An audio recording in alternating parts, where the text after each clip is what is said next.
Hey everyone, welcome back to the show.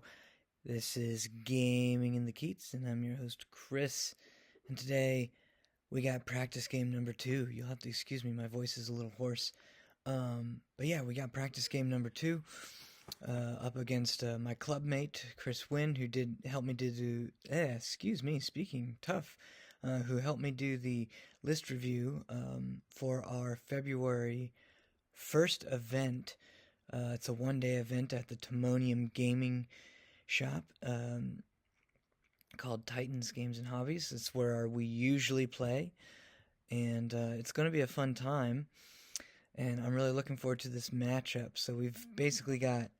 It's not just Orcs and Goblins. In fact, it's only just Goblins and Goblins. And really, I should just title it Gits and Goblins, because when you see my opponent's list, you'll understand why.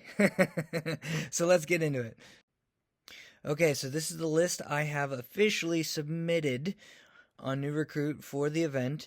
The only change from the last version is I changed the Exarch build from the paired weapons and shield breaker, which I think is fine, but I switched it to a spear and Kingslayer, and I just think that's just more of a meta pick. But at the same time, the spear is free, and this is the hot fix 6.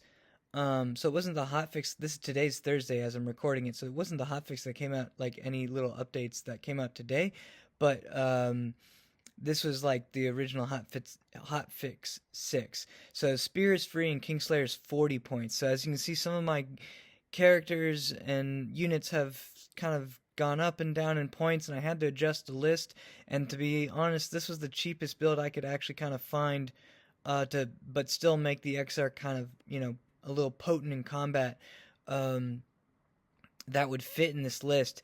Yeah, it was a little awkward trying to adjust everything. But yeah, we still got the regular Dread Prince, Battleline Hero. She's, the 1-up, 5-up, 3-up Aegis against Flaming, multi-wounds 2, Hatred in the first round of combat, and a Potion of Healing. She's awesome. I love her.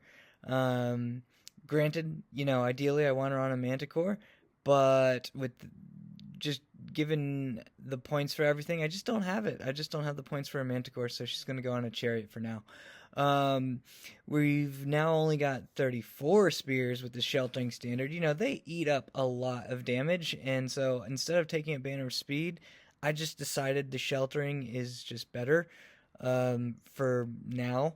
Now we're switching out the Temple Militants with the Banner of Erlane with a unit I'm trying out. I've only gotten one game with it. It's 14 Corsairs with repeater handbows and the Banner of Erlane.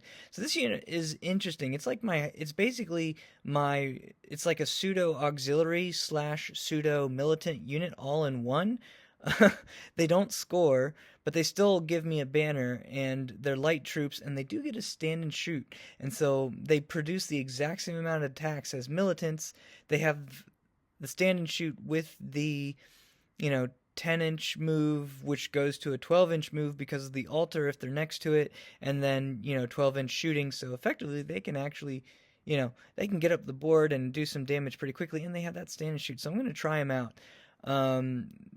Speaking of auxiliaries, we have some 10 auxiliaries, again for having a banner and a little more ranged damage and some anti-chaff. 4 Gorgons with halberds, they're awesome. I love them. They hold down one of my flanks really well, depending on what's on the other side. We got my pseudo BSB, 15 Obsidian Guard, also with the Banner of Erlane, also a combat unit. So we're trying out these multiple banners of Erlane, so it just gives the unit devastating charge +1 attack. So I'm trying to utilize the little amount of bodies that I have to their fullest potential. So going into that theme, we have 6 Dread Acolytes with the Banner of Erlane. Again, this unit actually puts out a surprising amount of attacks, but they're cheap enough where if I need to, I can throw them away. But they have specific jobs. They're the light troops harassing unit that can hopefully get into my opponent's backfield or threaten counter charges and flanks. And man, when they're in a flank, they will mess your day up. assuming my opponent doesn't have a lot of armor. Then we have an Altar of Yema, great for the mobility buff and devastating charge Strider, love it. 2 hunting chariots for some board control and some high strength range damage, like I said in the previous um, battle report, and a good old Mist Leviathan. So again, trying to utilize the utility in a utilitarian way. No, but seriously, I'm trying to get the most out of the minimum amount of models I can put on the field, essentially. So yeah, these banners over lane max the unit to 15 for height 1 and 6 for height 2, and you with this current edition, you can only put a captain in the unit, which is, it's a bit restrictive, but these little units pack a lot of punch. My question with this list, though, is it enough? Can it break through with all the combinations of, maximized charge and +1 resolute when they're in a combined combat and, with Day of Warfare and all these things? Like, is it enough is the question. So we're going to find out. So, this is my opponent's list. It's Goblins and Goblins, it's Gits and Goblins, it's Gnashers and Goblins. It's just a lot. It's so much to the point where I had to do 2 separate little tables to fit the entire list in here. Classic Orcs and Goblins. So, okay, what we got? We've got a Witch Doctor on Witchcraft. So we've just got 3 spells, Mimic Cloak, and the Gnasher Bait. The Gnasher Bait is interesting here. It gives the Gnashers maximized charge, which is a keyword there, important to note. Maximized charge and Fury. It's a one-use only thing, but it's, that is interesting here, I find. That makes those little Gnasher units just like missiles. Kind of like my Acolyte unit, but a lot cheaper. We have Garmu, General, oh gosh, I'm seeing Darmu and Goblins, so it's all getting mixed up here. We got Goblin, Gardens, and Darmu, and Trusted Advisor, so my opponent can choose his secondary a bit better. We got another Demigod Battle Standard Bearer, just with the Tazrax Guard to keep him alive, and a bow. So right now we have 6 Mad Gits. Which is not the most you can take. The most you can take for now is 8, which is nuts. And then we have 2 big scoring units. These are the only scoring units in my opponent's army. 2 big units of Goblin Rabble with Poison Spears and Bows, and they both have Golga Cauldrons, so that means they get Dying Blow and they become unstable for... It's either for a round of combat or for... an entire combat, whatever it is. It's one use only. I can't remember, but we'll see if it makes any difference. But yeah, but it's still pretty nice. It makes those those big health point of goblin units just unstable, which is just ugh. 2 units of 15 Gnashers for little missiles. 2 Git launchers for throwing out more Mad Gits and just doing a lot of damage to infantry. 2 units of 10 Gogtech Neophytes. These are the ones that scout and skirmish, but do not ambush. But they can indeed throw out Mad Gits as well. We have 2 units of Flying Gnasher Dashers. These are neat. I like them as well. They're skirmishers. 2 Scrap Wagons. No, excuse me. I'm looking at this. 3 Grotling Scrap Wagons. Huh. 3 Scrap Wagons and 2 Wrecking Teams. Wild. Yeah, so that's just a lot. That is an insane amount of just like 2d6 and 3d6 random movement and damage, and that's, for an army like mine, that's going to be tough. Alright, so we're playing the Dormant Caldera. We got a bottleneck deployment. So one side gets 9 inches, the other side gets the 15 inches but pinched in. My secondary was Demonstrate Superiority, so I have to kill at least one of those big goblin units. And then my opponent is Capture the Flag. So unfortunately for my opponent, he only has I think two flags on the field currently, and I have five. So already I have an advantage. Uh, I think on both Forge and Plunder. We chose in terms of deployment stuff. We chose the ancient ruins, the field, and I'm not sure if the hill was choosable because this is both 9 inches up, and I got this side, and yeah. If the hill was an option, put in the comments because it says 9 inches up, and I think for choosing the primer, it might need to be wholly without of your deployment zone, and this is 9, so this is I don't know. Does that count as wholly out? I guess not. I'm not sure, but whatever. Spoiler alert. This one doesn't really come up into play here. So we're basically fighting over this field and the ruin to see who can plunder it. So, okay, going over the macro side of things for the matchup. Again, I think I do want to be going first because I can put pressure on my opponent, but I can do it in a way that hopefully forces him to draw the Madgets early. That's sort of my thinking here in the big side of things. I want to just drop and be able to react and move and put pressure, especially because I know one of the pieces I'm plundering is in the center anyway. So, yeah, I'm not too concerned. I'd prefer to, go first again because my opponent has a lot of crazy range damage, and I want to be able to kind of dictate where that has to be allocated at least and put pressure on my opponent's list. My list does completely outfight my opponent's. Those Goblin Spear units can hold, and maybe he can set up counter charges with pump wagons and the Gnasher units, which I do think is pretty cool. Gnashers are agility 4 base, so they will go Simo with the with my core elves. But I also have some elite elven units too that will just kill the Gnashers before they get the swing. So and yeah, I do feel like my list has an advantage on both the primary and the secondary in this one. In the micro side of things, though, I think that's where this matchup becomes really tough. So I really do need to focus on combo charges and making sure I have enough combat resolution to get those one of those big goblin units down. Because what I can't have happen is all my units stick for a turn and then just get wrecked, no pun intended.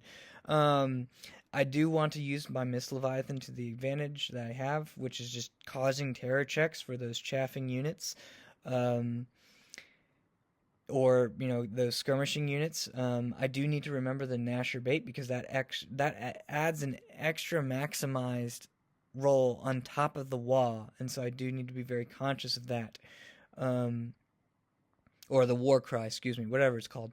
The primary spell for me to stop is of course Cauldron's Curse. Random movement. I might have to give up a unit just specifically to stop Cauldron's Curse to prevent all that range damage from coming in. I think with my opponent's list, aside from trying to get just a plethora amount of Madgets and Wrecking Teams into my Chariot Lord, I just don't think my opponent's list has a good answer for that, for the Chariot Lord, unless you try and random move him and just keep the Prince out of combat as best you can. Yeah, because those Madgets, even then, they've gone down to only Strength 4, AP 2, so I'll get a 3-up, 5-up against that, and I'm Resilience 5, so he's wounding me on 5s. And so hopefully my goal here is to use a lot of my shooting and light troops to out-skirmish his skirmishing units.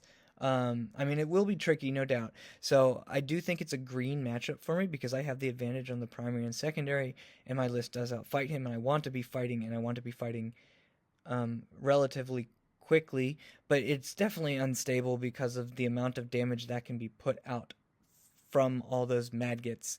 It's going to be really tricky, and so I'm still learning how to mitigate, when my opponent drops the Madgets. I'm trying to figure out it's a good learning experience how to reduce their effect as best as I can. So we'll see if I'm able to achieve that. All right, so deployment time. So my opponent picked to be the defender and picked this side and got the 15 inches pinch. So I got the 9 inches all the way across. So from left to right, we got Gorgons, Hunting Chariot. We got Corsairs. We got the Dread Prince, who's looking sassy. We got a 15 Obsidian Guard. We have the Spears, Miss Leviathan, Auxiliaries, and on the far right, we have my Acolytes. For my opponent, we have 15 Nashers. We have Nasher Dashers. We have a Git Launcher. We have the 52, maybe? 51 spears with all the characters. So we got the BSB, the Witch Doctor, and the other character in there. We have another unit of 15 Nashers. We have Nasher Dashers, Git Launcher, Pump Wagon number 1. Ah, yes. Or Scrap Wagon number 1. We have the second unit of Spears with no character in there. Scrap Wagon. He put his wrecking teams right in front of each other. Wrecking team. And then this I found was an interesting maneuver here. He put his... So originally, we had to double check this. Originally, my opponent deployed further up, and he wanted to release the Madgets, like, if he got to go first, like, turn 1, and then have them move in his turn. Like, and I just wouldn't be able to stop that at all, right? To have, like, 6 Madgets just, like, come into my lines immediately. But, given the situation, my opponent isn't able to really do that in this turn, and decides to hold the maggots in before I charge. So really, he just put his scouting units like you see it. So I do think this might be a tiny mistake. Well, I do think this is a mistake here from my opponent's side, because knowing my list and how I would use these units, I would actually deploy them a bit differently. So we can get into that. I maybe perhaps deploy this unit out further wide to stop the Acolytes from simply coming up and owning this area, and deploying them away from my Miss Leviathan here, and deploying them away from all my shooting units here. Maybe have this unit out further on this side as well to throw some maggots into the Gorgons in case I get a little too squirrely with the Gorgons here. So I think, but that's a lesson learned for another time, I guess. So turn 1 as you see it. Yeah, I do exactly what I told you. I try and terror check this unit. They're outside of general leadership and BSB, so he needed 7 and he's stuck. Now granted, they do have feigned flight, I understand that, but my goal here was to actually shoot them through the impassable and have them be way over here and just out of position, have them having to come around for a turn or two to get into position here. But he's stuck, and I held. He does a wound on a stand and shoot here, and so I move up. As you can see, I choose to not march. I'm staying right outside of 18 inches from these pump wagons here, staying outside of 18 here. Here I actually decide to pull the trigger immediately because I want to get rid of this unit, because these 2 units here can, of course, release Madgets. So my goal here is to get rid of these 2 units turn 1, because it limits my opponent's options of where he can release these Madgets. Gorgons move up just outside of charge range here. Hunting Chariots in 18-inch range here. Need them to shoot into this unit here if everything is all, if this unit isn't dead. We'll see what happens. Everyone else just moves up to support. Auxiliaries man the wall. Now you just need to touch it instead of like being behind it in order to gain the benefit. So that's kind of neat. Yeah. So, and then here I like this deployment here with my Acolytes. The neat thing about this is with my opponent's deployment, he has to come out first. With these wrecking teams before he can come and get them. So I'm basically using the Miss Leviathan as like, all right, you got to kill this thing with all of these, and hopefully, it gets rid of one, if not two, wrecking teams to take out the Mist Leviathan, depending on how they roll, right? Because it is random movement, which is interesting here. So my goal is to like bait out this entire side with the Mist Leviathan. I do not care if it dies, but that is the goal, so I can start collapsing in on this side of that spear unit. So magic, I do magic missile here, kill off two, and then let's see, I think my opponent stops a -1 resilience somewhere, and shooting, let's go into that. So yeah, the missile helped. There's the molten copper missile helped with this unit here, and with that weight of shots, that's 28 shots from the Corsairs. Even though they were -1 to hit, I still just had so many shots in, and I think I did have to use one of the chariots to kill the final. I had to kill the final dude, because even one can release a Madget. I used one of my chariots to kill the final one there. So it did take a lot of effort, but I did get rid of both units, and as you can see, close combat. I did a lot of wounds, thunderstop, everything, ran the unit down. My opponent did just try to, my opponent had maybe like 2 or 3 models left, but he did choose to, to purposely break, because that's the cool little goblin rule, and he rolled like a 3. I was actually hoping he'd roll further, because it would gum up his entire it would literally gum up his whole random movement here.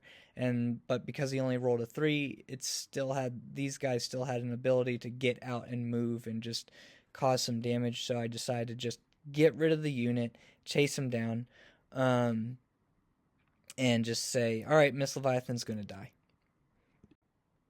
All right, for my opponent's turn 1, yep, he throws in one of the wrecking teams into the Mist Leviathan, doesn't kill it. It's on 3 wounds left, because it has 9 wounds now, which is pretty awesome.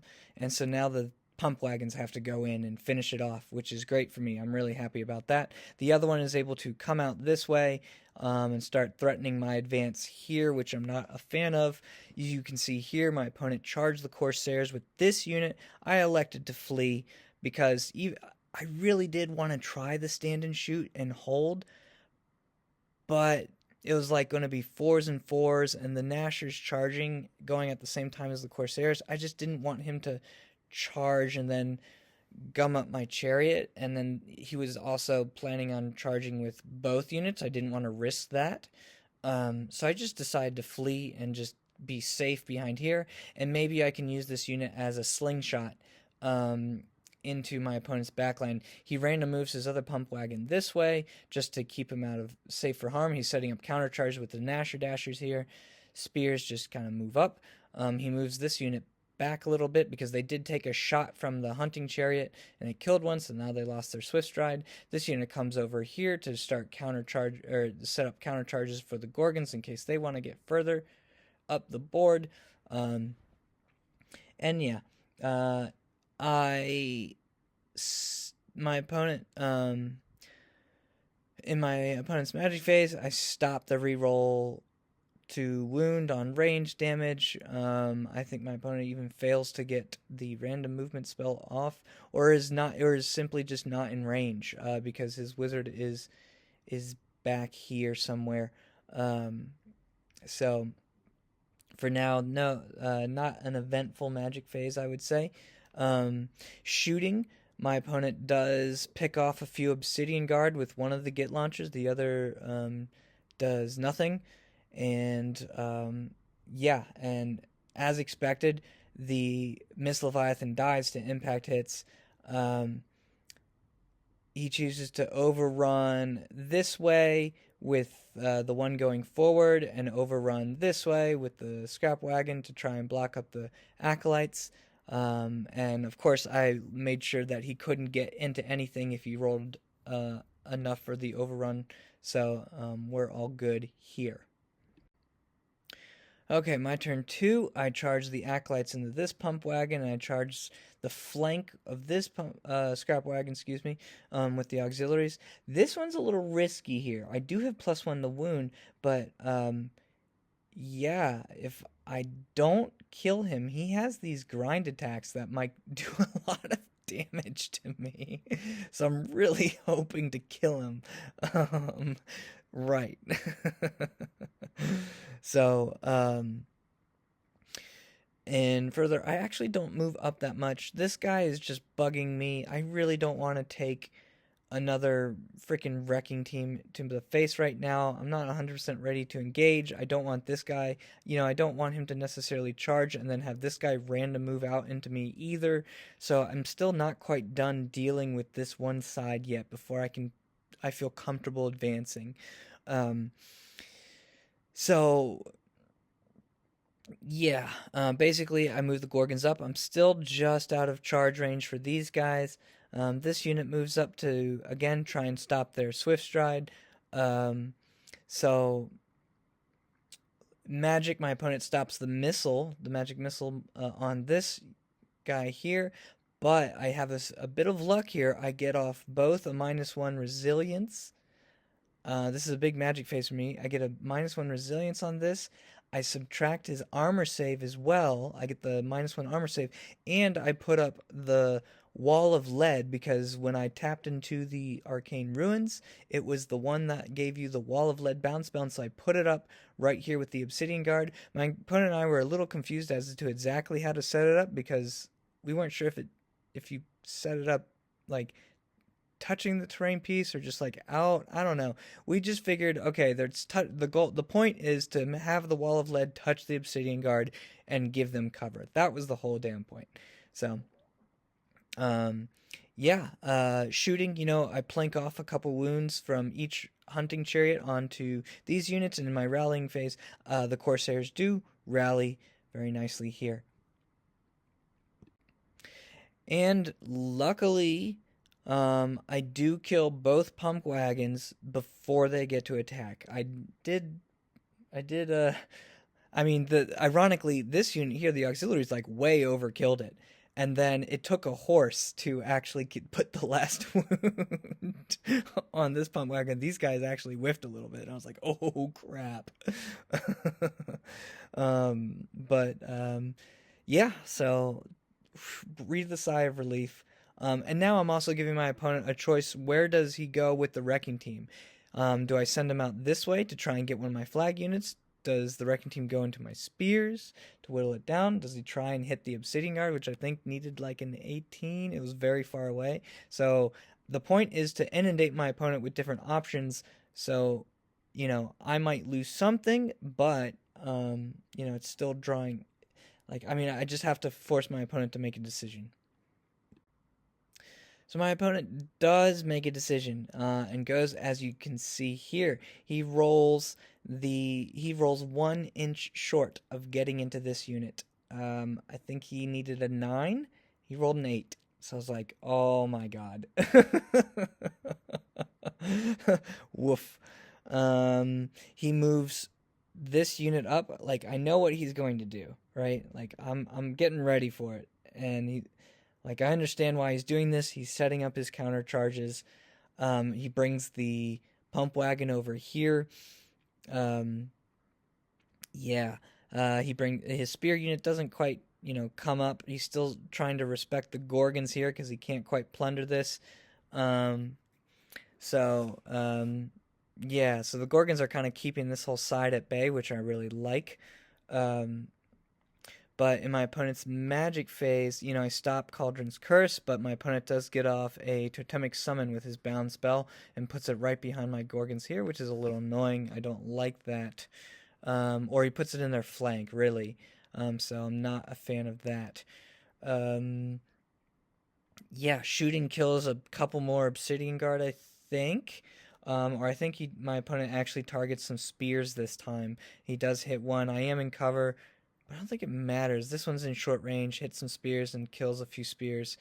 And then I think my opponent actually does put a wound here from some shooting. He put a wound here from something. I can't quite remember. But this chariot takes a wound. So, yeah, here we go into the next phase. So at the top of my turn, before I declare any charges, my opponent releases 3 maggots. So, here we go. And I say, fuck it. I charge almost as much as I could here. Trying to be smart with this, right? Now, I could have chosen to not, but I really didn't have good ways of dealing with all 3 of those maggots and then having another 3 more without charging. I don't know. It was just, I just figured, okay, I need to get this 1 unit for my secondary, and I'm going to create it so my opponent's going to have some tough choices getting into the unit he wants, and this is also removing another unit that releases maggots. So I figured it was worth it, and I'll show you what I do here. So spears charge in. Everything, he's holding with everything, right? The acolytes, of course, charge in, this is where they want to be. Oh my goodness. I charge a hunting chariot in as well. I did have the option to charge the prince. I ideally wanted the prince to be in the front of this unit, but actually, now that I'm looking at it, because even though, here's a question. So, the prince could see this unit, but the prince could only see the flank of this unit. However, the prince was technically in this unit's front arc. My question is, now we played it as if my prince had charged and could only see the flank, I would only be able to hit the flank? I don't think this is correct.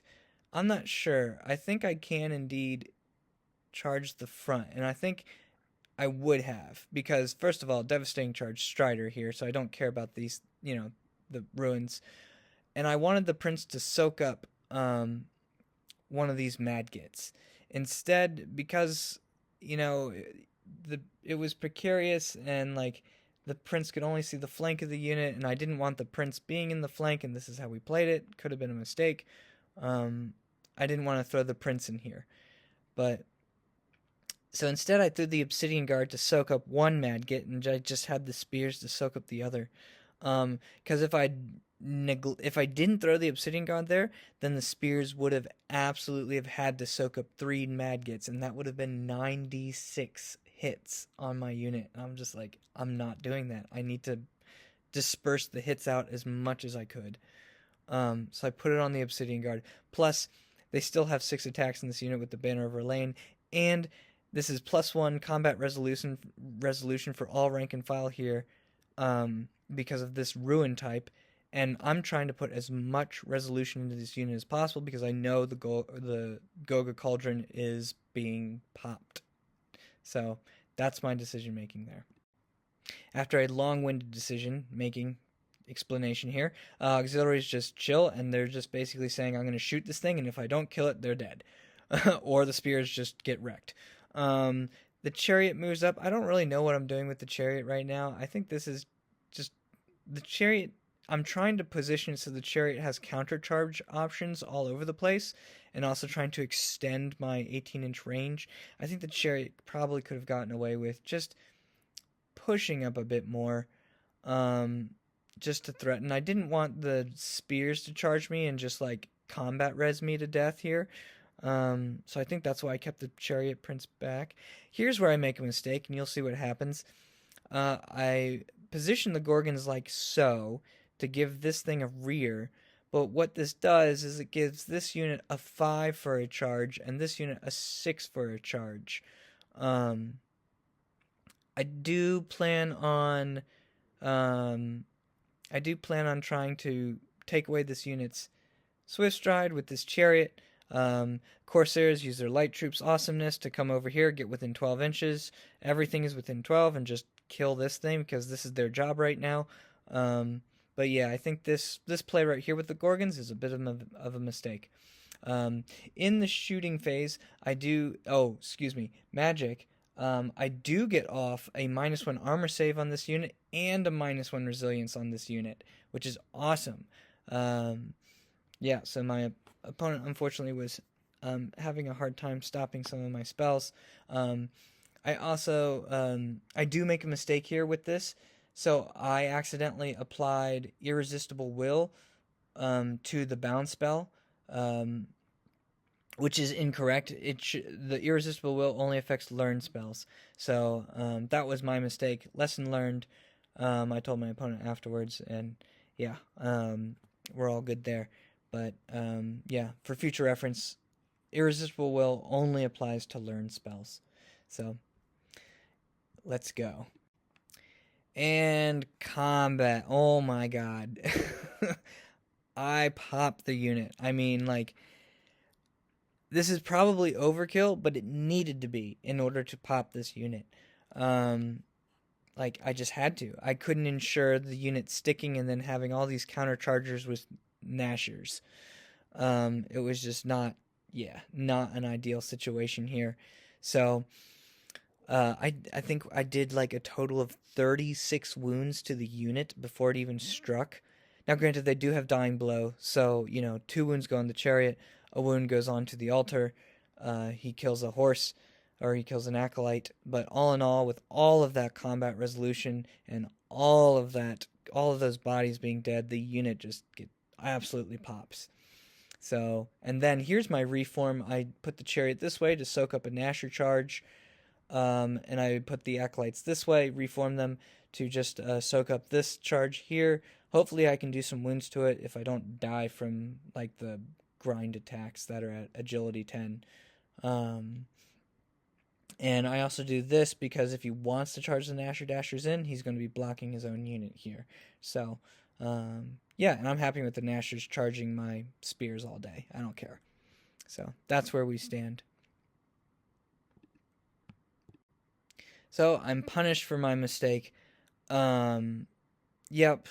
My opponent makes both those charges. He needed a 6 with 3 dice because he popped his Nasher bait, rolled the 6. Let's see. This unit did roll 3 dice to charge, needing a 5 and made it. I think it should have only been 2 because of the chariot. It takes away Swift Stride, and Nashers have Swift Stride, but he still gets maximized from the Nasher bait, so oopsies. But you'll see what happens. It turns the spears this way to start going over and get the plunder, because as you know, I've already plundered my unit at this rate, at the top of 3. So, Nashers and Nasher Dashers go into the hunting chariot to kill it and finish it off. Pump Wagon has to go into here to get rid of this unit. And also, I position the spears so that if he goes in, he actually does not have an overrun into the spears. He goes right past the unit. So, that was my angling there. Magic, this time I think I do let Cauldron's Curse go on to the... I think I let Cauldron's Curse go on to the chariot. But I stop random movement on my chariot. So... And this is pretty wild. He fluffed on those grind attacks, and I do 3 wounds back to him. I have a banner. He has a charge. I mean, granted, okay, hold on. When I say he fluffed, he still killed 5. But it meant the banner was still remaining. I do 3 left. And because my general Courage 10 was within range of this little acolyte here, she sticks and makes her check here. And as expected, the Gorgons just get absolutely blown up because they all go at the same time. And so, because everyone's agility 5 right now, which means I do get my petrifying stairs. I do whiff on it. I put all my petrifying stairs that I could into the Nasher Dashers. I put 3 Gorgons into the Nasher Dashers, and I kill them down to 1. But then the Gorgons just explode because everything goes at the same time. There's a lot of attacks. Nashers have extra support 2 and Fury. Like, that was gross.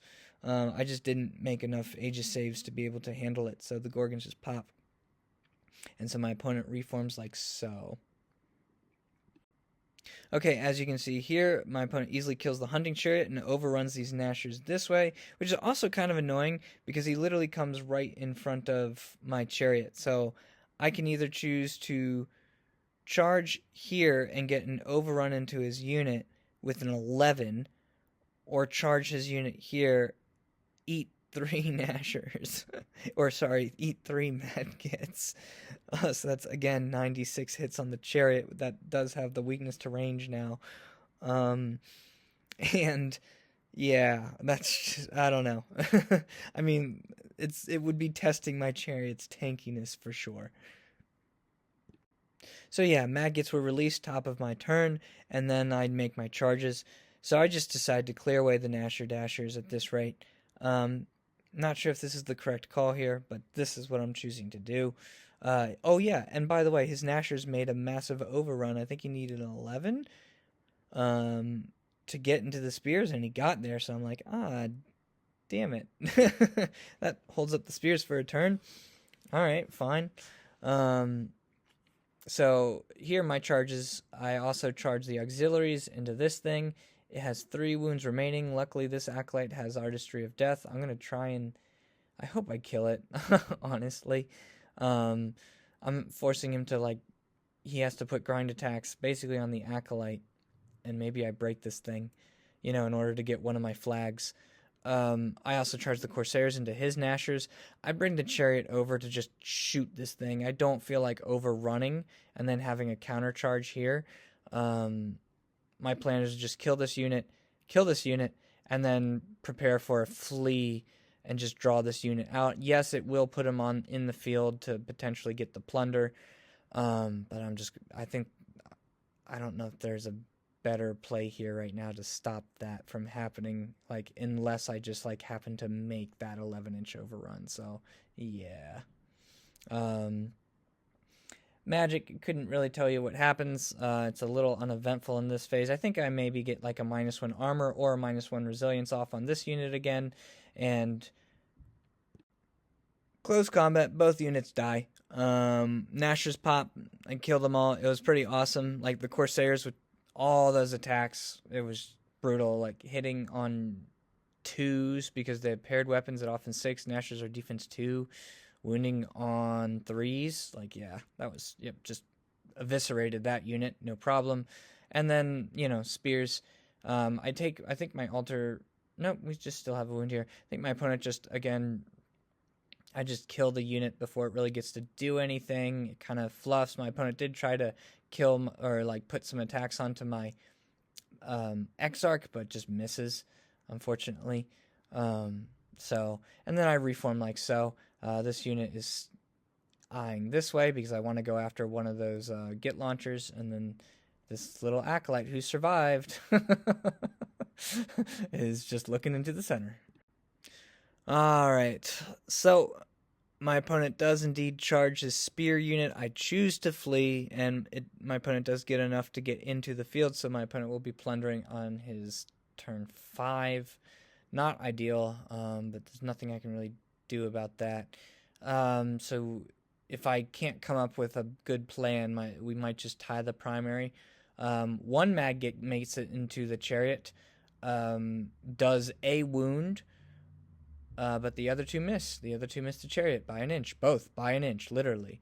So I'm like, whoo, I get a little lucky there. I like it this way when the Maggots come into you, it's only 2d6, but if I go into them, it's 3d6. It's just oh, God. So, yeah, magic phase. I stop range to weakness. I also think I stop random. I don't think my opponent gets off anything really good this turn. To be honest, magic was a bit of a bust for his list in general, I think. And yeah. Shooting, my opponent targets this acolyte unit and rolls a 6. So guess what that means? He misses the unit, but then pops a Madget out. Damn it. In some weird way, it's good for me, but it still threatens 2 flag units. So now I have to come up with something. I need to get rid of this too. So I'm like,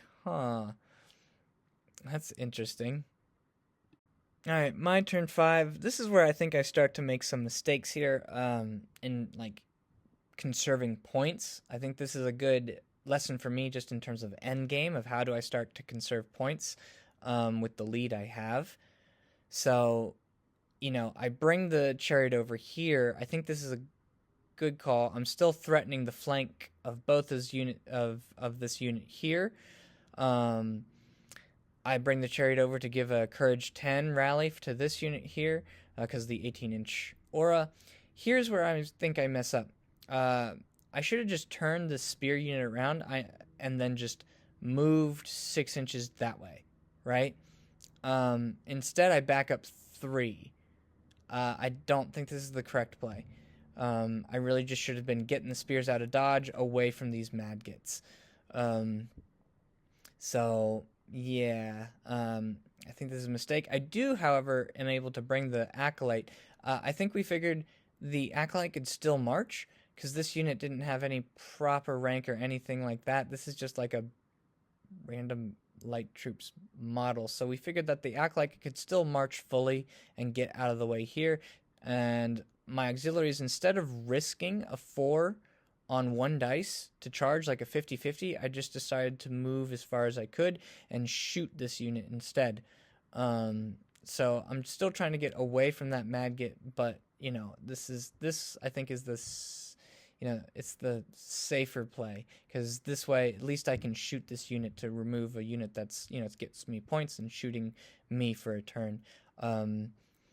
Magic, nothing eventful happens here. Shooting, I do try and shoot one of these madgets, but I miss it, and I don't, I put a wound on it, but these things have 2 wounds, which is a little annoying. So yeah, and then the Corsairs do rally. Then I should mention my opponent did stop the missile to, have me missile off one of those madgets as well, so nothing else was really, all the other magic was inconsequential. Shooting, I do take out that Git launcher. The Madget comes ever closer to the auxiliaries.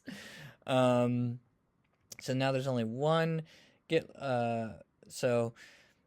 launcher left. My opponent backs up, so I think this angle is not quite correct. My opponent does make it so that there's a front charge for everything. So, yeah, so it makes it just a little less. And I think this was probably a 15 maximized, right? Because if I combo charge, so that would have been a 6. And I don't know. I don't know if it's. We'll see. This unit, he's already scored. He's already plundered. So we'll see if I choose to charge. So yeah, shooting. You can see here the Madgets both missed the spear, so I get a little lucky here. So yeah. So shooting doesn't do anything here, but in his magic phase, my opponent is. I stop the range to weakness, but my opponent does bring up a totemic summon right in front of this auxiliary unit. Okay, on my final turn, instead of charging, and there's a reason why I did this, I chose to not charge. I chose to conserve points. I moved these units behind a hill. I did bring this chariot over to try and shoot and put the last wound onto this Madget to at least reduce one of them from coming into me. Yeah, I think this chariot is just within 18 inches of the spears. Like, I think I did this correctly here. The goal was to maintain 18 inches, so in case the spears panic, then they at least have a 10 on their panic check. So, yeah, that was my goal, because I think had I charged, I would have taken the chariot outside of the 18 inches of the spear unit. So that's why I made that decision. Magic, my opponent stops the magic missile again. I do, you see here, charge the random moving totemic summon, because at this rate I have 2 random moving units like coming down and trying to get my auxiliary. So at least this way, if I charge and kill it, I can overrun and hit the board edge to just make this much longer of an option. So that was my decision there. Let's see. Oh yes, and then in shooting, I do manage to roll 2 6s to hit out of the 3 shots, and I do take out the last wound on this Madgit, so there's only 1 left in the ruins. Okay, and in combat, I do... oh man, I whiffed hard. I didn't roll at least 3 5s. Like, I wanted to roll 3 5s and just crumble him to death, but he actually, he kills a couple of units here. I just didn't remove them. And so this is actually after crumble. Ah, man. So I had 2 ranks and a charge, and I think I did like a wound, which sucks. And then he did like a couple wounds back to me. So yeah, not happy about that. And guess what's going to happen next? And yep, the Madgit makes it into the auxiliaries, nukes all but 2, and then they fail to do the last wound on this guy, and then this little totemic summon eats them. Crap. So I just gave up those points. Oh, man. Oof. So, yeah, there you have it. I will say in my opponent's shooting phase, he is able, the final Madgit goes in, and he is also able to hit one more time with his Git launcher, and I think the spears are down to maybe like 3 models left. Luckily, again, being within 18 of this chariot, like Justin, yeah, oh my god. They passed their panic, thankfully. But, oh, and I did heal a wound earlier on this chariot from a Madgit from that potion of healing. But, wow, what a game. That was brutal. Thanks, Win, so much for the game. That was a lot of fun. That was actually a lot of thinking. A lot of hard decisions had to be made. We both get the primary, and unfortunately my opponent fails to get the secondary because I still have 1 flag here. This acolyte, 1, 2, 3 flags alive to my opponent's 1, and then his BSB is 2. So I actually made a mistake earlier in my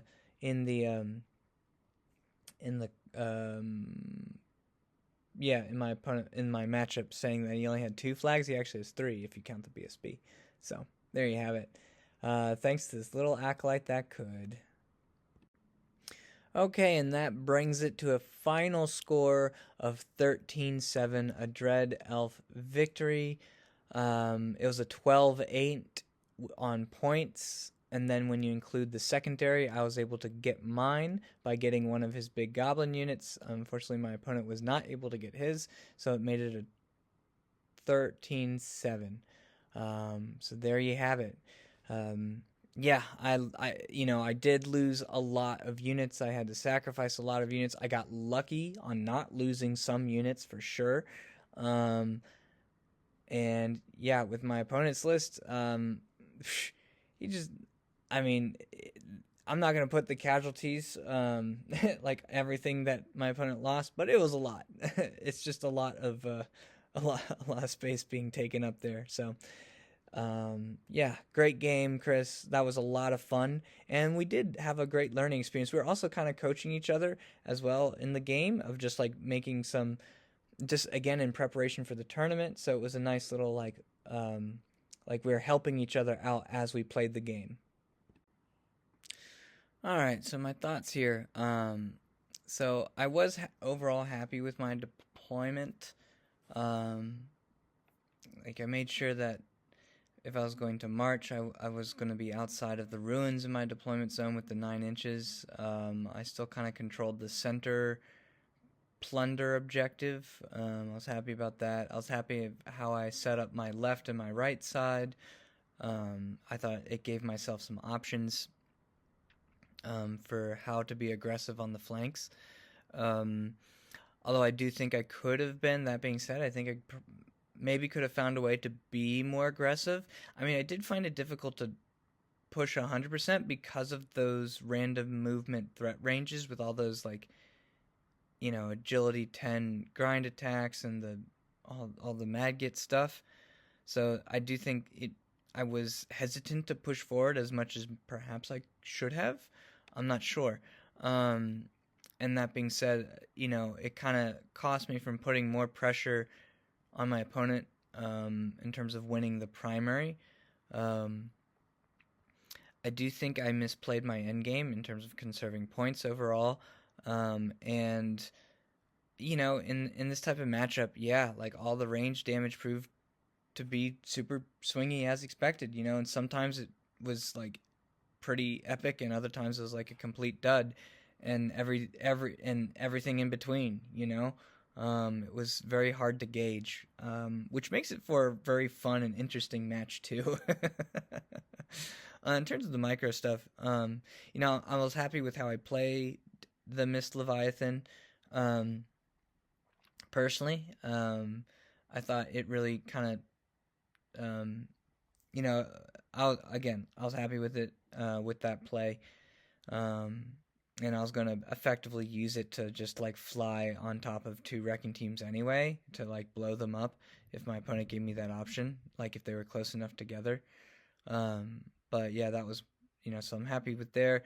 Absolutely misplayed the Gorgons. I shouldn't have let that happen. That was just a mistake. Absolute mistake. Shouldn't have let the Gorgons get charged by both Nashers and the Nasher Dashers. Like giving my opponent the potential for that. Um, I did get lucky with the Acolytes surviving, which was nice. I got lucky with some magic phases as well because my opponent was failing to stop some spells, which allowed my like combats to just tip even more in my favor, which was great.